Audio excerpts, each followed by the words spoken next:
Today I'll be talking about the growth in media violence we're seeing today and whether or not we should be concerned. In 2012, Fox News made a horrifying mistake on live national television.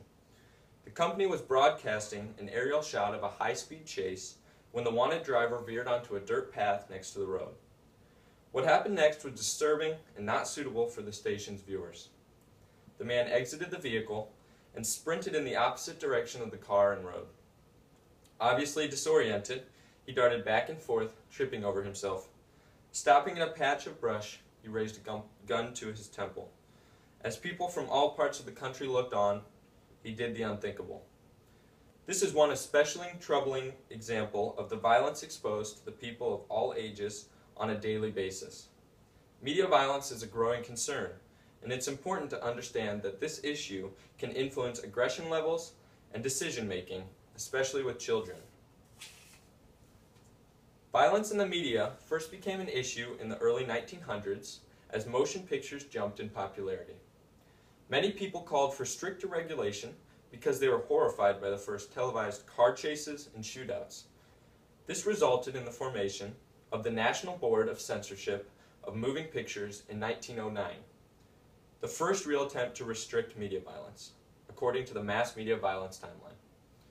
From then on, dozens of different organizations struggled to establish censorship laws and codes of conduct in this very popular but controversial genre of entertainment. Even with all the commotion involving film content, media violence continued to grow at a rapid pace, dipping its toes into new forms of media. Radio, television, and eventually video games all welcomed the idea of violent content and the viewer interest it ignited.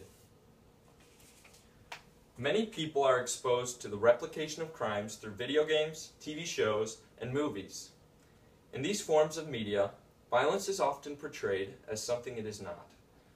In the book, Violence in the Media, the authors describe the 4 types of violence. Unpunished violence, where the person committing the violence is not punished at the end of the story.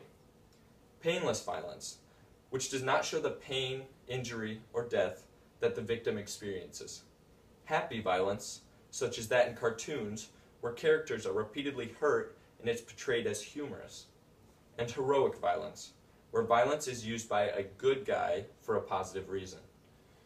The popular TV show Dexter is a good example of heroic violence.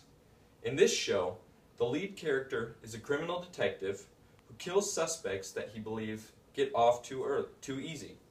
To viewers, the brutal murders are played off as criminal justice. The show forces people to support the likable main character by mentally justifying his murders.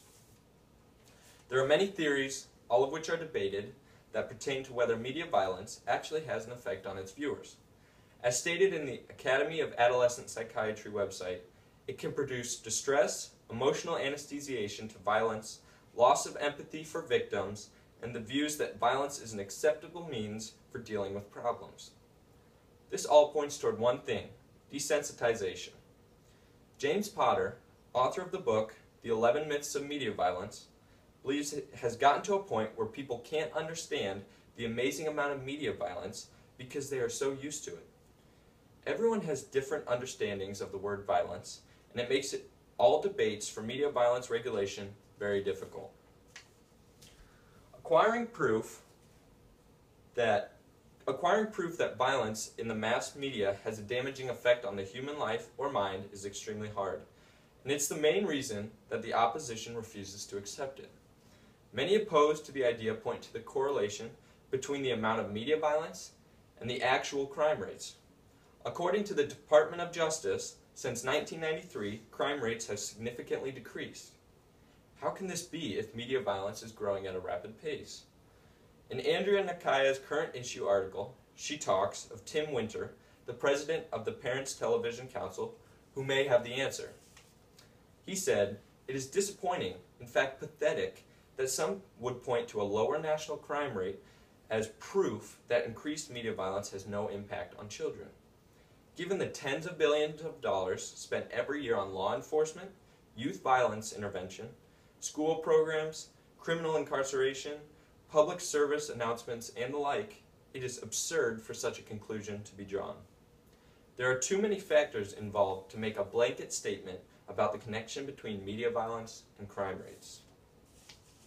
Others might go as far as to say that media violence can be beneficial. There is violence in the real world, and viewing it in the mass media can help people understand it.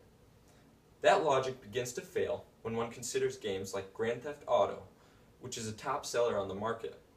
If a person were to apply what they learned in this game, they would end up dead or behind bars. Despite the fact that their target audience includes children and adolescents, the companies making these games can see no wrong. Their eyes are instead blinded by the enormous amount of cash media violence produces. Mixing mass media violence with children, like through video games, the internet, and recently, music videos, could be disastrous down the road. The American Academy of Child Adolescent Psychiatry says that American children will view more than 200,000 acts of violence, including more than 16,000 murders, before age 18. This all happens during a critical period where the child's mind is still growing. Research shows that the brain's metabolism remains high during early years, the perfect biological trait for absorbing new things. Based on this fact, it is safe to say that children are especially vulnerable to the effects of media violence. For that reason, it is very important to provide kids with a safe living environment.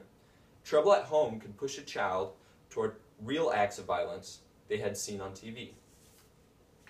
A study conducted by Science Daily could be the groundwork for silencing all debates involving this issue. In 2007, examiners at one of Columbia University's research centers tested the effects violent media has on the brain. They found that repeated viewings of violent material had an effect that was previously undocumented. A part of the brain containing the orbitofrontal cortex and the amygdala controls a variety of behaviors, like aggression, and it becomes less active.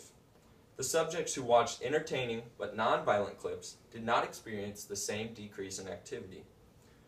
Joy Hirsch, a professor at the college, said, "Even when the level of action in the control movies was comparable, we just did not observe the same changes in brain response that we did when the subjects viewed the violent clips." There is no debating the fact that violence in mass media has an effect on behavior, especially in children. However, no quantity of neurological evidence or lab studies will keep the people and companies more interested in profits and entertainment from fighting this truth. Until the government or another agency decides to monitor violent content, those people will have to ask themselves if they played a part in initiating the violent acts that occur daily. It all goes back to the man who committed suicide on live TV. Did he grow up in an unhealthy home environment, and did the media violence he was exposed to shape his aggressive choices? Either way, viewing his suicide could negatively affect someone else's decision-making because they were exposed to this violence through mass media. Thank you.